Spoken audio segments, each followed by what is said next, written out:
আজ সকালে ঘুম থেকে উঠতে বেশ লেট হয়ে গেছে, 11:30টার পরে ঘুম থেকে উঠেছি। আমি সব কিছু মেনটেন করার চেষ্টা করছি, তবে রাতে তাড়াতাড়ি ঘুমোতে যাওয়া আর সকালে তাড়াতাড়ি ঘুম থেকে ওঠা এই দুটো জিনিস কিছুতেই মেনটেন করতে পারছি না।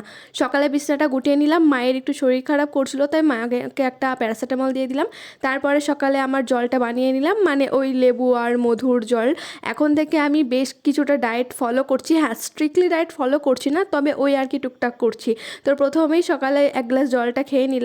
তারপরে বাইরে বেশ খানিকক্ষণ বসার পরে মা দিচ্ছে এদিকে রান্না করছে। আজকে রান্নাতে ছিল আলু পটলের তরকারি আর তার সাথে ছিল কাটা মাছ। এদিকে মায়ের রান্না করতে করতে আমাকে চা করে দিয়েছিল। আমি এখন চিনি ছাড়া চা খাচ্ছি, তবে চিনির পরিবর্তে এখন কিছুটা মধু ব্যবহার করছি। এদিকে সকালে ব্রেকফাস্টের জন্য গরম দুধে 2 চামচ মতো ওটস ভিজিয়ে রেখেছি আর একটু কলা দিয়েছিলাম।